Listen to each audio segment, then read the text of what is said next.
Et donc une capacité de production disponible de plus de 1000 MW, les populations sont encore confrontées à d'énormes difficultés d'accès à l'électricité en Guinée et la faute à plusieurs goulots d'étranglement dont une faiblesse du réseau du transport et de distribution et la vétusté des installations électriques urbaines et rurales. Ces réalités n'expliquent pas à elles seules donc les grosses difficultés de EDG. Évidemment très dépendant de la subvention de l'État, l'EDG dispose d'une clientèle réduite mais aussi au sein de laquelle il y a aussi des fraudeurs. Emmanuel Milimono. Oui, c'est le début d'un vaste dossier donc, sur lequel on a travaillé concernant EDG. Ça part du diagnostic de tout ce qui est base commerciale, tout ce qui est réseau, tout ce qui est subvention, achat d'électricité et de vente. Parce que EDG aujourd'hui en réalité tend à devenir une société qui vend tout simplement du courant, qui n'en produit pas. Donc aujourd'hui c'est le premier numéro et là on a en fait accès à des chiffres qui font le diagnostic vraiment radioscopique du nombre d'abonnés que EDG a, mais qui nous donne aussi une idée de ce que EDG gagne en termes de revenus à travers donc ses abonnés. Donc une étude qui a touché pratiquement toutes les agences de la Guinée, des chiffres sur chaque préfecture, sur chaque commune. Et aujourd'hui, je vous propose qu'on commence par le Grand Conakry pour connaître en réalité aujourd'hui, en fonction des agences, en fonction des communes, EDG a combien d'abonnés, EDG a combien de sous-abonnés et EDG a combien de clandestins. Parce qu'en réalité, on a parfois tendance à faire croire que EDG ne connaît pas trop son propre tableau à lui, que les gens qui volent le courant, on ne les connaît pas. On en connaît le nombre exact et cette étude est allé jusqu'à savoir en réalité, monsieur Wouri, vous, chez vous, est-ce qu'on sait aujourd'hui, EDG sait si vous êtes clandestin, si vous êtes abonné ou si vous êtes sous-abonné. Tous les ménages de la Guinée ont été recensés. Quand vous prenez par exemple le cas de Kaloum, par rapport aux agences qui ont été étudiées, notamment du côté de Koléa, les études ont ressorti qu'à Kaloum, par exemple, EDG a un total de 11 169 personnes qui sont connectées à son réseau, donc qui consomment son électricité. Maintenant, parmi les 11 169 personnes, c'est réparti comme quoi, dans les 11 169 personnes, il n'y a que 3 646 abonnés. Donc, des gens qui ont des contrats avec EDG, qui ont le compteur chez eux, qui payent leurs factures en bonne et due forme. Sur 11 000 et quelques abonnés, seulement 3 649 sont abonnés. Sur 11 000. Sur 11 000. Ensuite, 11 000 ménages. Ensuite, vous avez 3 711 qui sont des sous-abonnés. Un sous-abonné dans le langage de EDG, par exemple, vous êtes le propriétaire d'une cour, il y a des annexes dans votre cour, donc mais le compteur c'est chez vous. Et les autres bâtiments sont connectés à ce compteur. Quand la facture vient, c'est comme un peu informer les gens de la cour, la facture est venue. Une facture globale. Une facture globale, mais pour beaucoup de ménages. C'est ça les sous-abonnés. Donc à Kaloum par exemple, il y en a 3 711 qui vivent de cette manière-là, qui n'ont pas leur compteur, mais qui vivent sous le compteur d'une autre personne. Et puis 3 812 clandestins. Donc, dans Kaloum, aujourd'hui, vous avez 3 812 clandestins sur 11 169. Qui consomment l'électricité, mais qui ne sont pas déclarés. Qui ne sont pas déclarés du tout. Pourtant, ils consomment, ils ne sont pas payés, enfin, ils ne sont pas coupés. Et ils ne payent officiellement, attention, on en viendra, vous verrez, c'est une autre panne de l'enquête. Officiellement, ils ne payent pas. Bien. Sauf qu'ils ne sont pas coupés, ils sont connus des services de EDG, ils consomment le courant régulièrement. Vous voyez pourquoi j'ai dit officiellement ils sont pas coupés. L'étude a aussi touché la commune de Dixine. À Dixine, on a fait un dénombrement total de 73 382 personnes donc, qui ont accès au courant. Et sur ces 73 382 personnes, 23 171 sont des clandestins. Comme un peu à Kaloum, ils ne sont pas coupés, mais ils ont le courant et officiellement, ils ne payent pas EDG.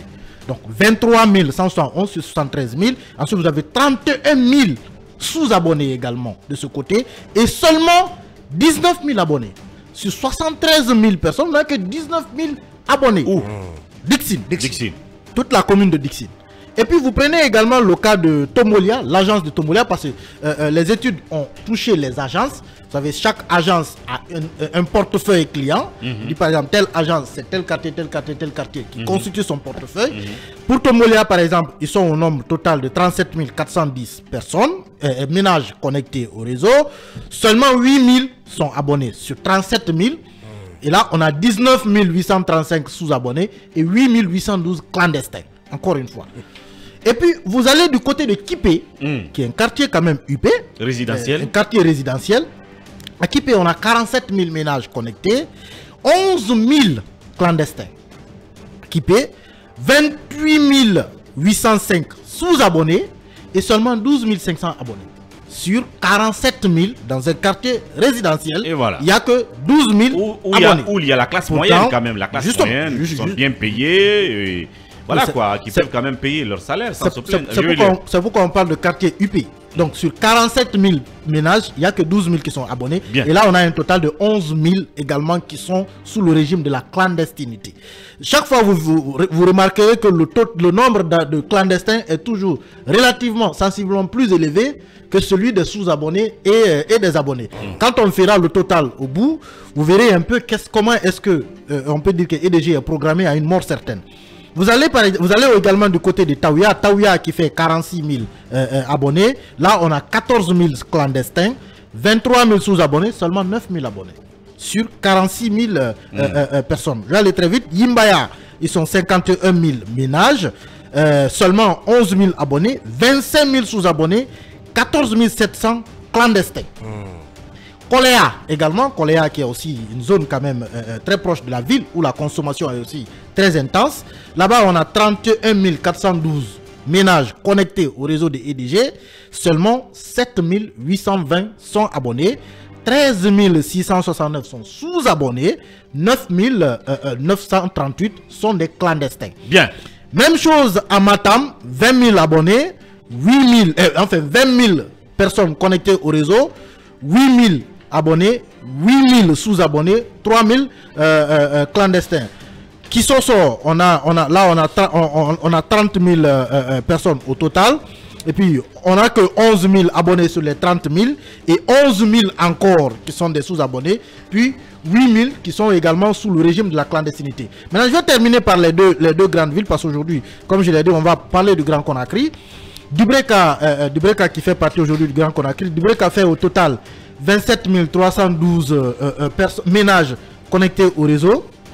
Et sur les 27 312, on compte 11 10 personnes seulement abonnées, qui est quand même élevé par rapport au Conakry. À Conakry, ils sont au total 40% des clients qui sont abonnés. Et puis 7 116 sont sous-abonnés et 9 186 sont des clandestins.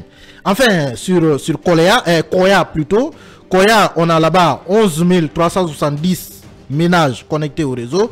7 000, c'est le record d'ailleurs pour le Grand Conakry, 7 000 sur les 11 000 sont abonnés. 63% de la base sont des abonnés réels à Koya. C'est d'ailleurs, on peut dire pour ceux qui est des EDG, c'est l'exemple dans le Grand Conakry. Koya, c'est l'exemple parfait. Wow. En tout cas, parce que 63% des consommateurs de courant à Koya sont des abonnés.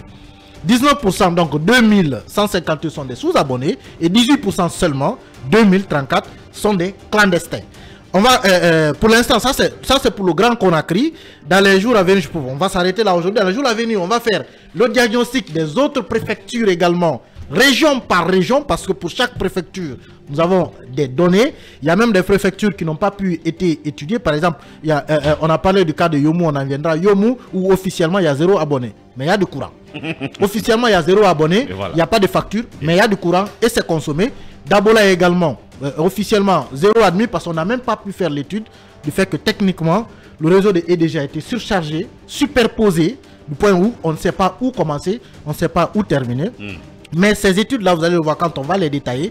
Aujourd'hui, EDG connaît qui est abonné, qui n'est pas abonné, qui est sous-abonné. EDG connaît le nombre de poteaux en Guinée, on va revenir là-dessus, le nombre de transformateurs en Guinée. Et quand on finira de faire ce tableau, on va expliquer comment est-ce que le courant est volé en complicité avec des travailleurs de EDG. Voilà. La grosse nébuleuse de l'électricité en Guinée. On peut bien dire les choses sur EDG. coupure d'électricité, manque de courant, surfacturation et tout le reste, mais aussi des citoyens qui volent le courant, qui s'abonnent clandestinement, qui ne payent pas. Voici comment la Guinée se présente aussi, malheureusement. Emmanuel, merci. On reviendra là-dessus demain. Notre invité est déjà en studio. On va parler de livres, on va parler de savoir. Malheureusement, c'est cela aussi que fuient beaucoup de Guinéens qui n'aiment que la politique.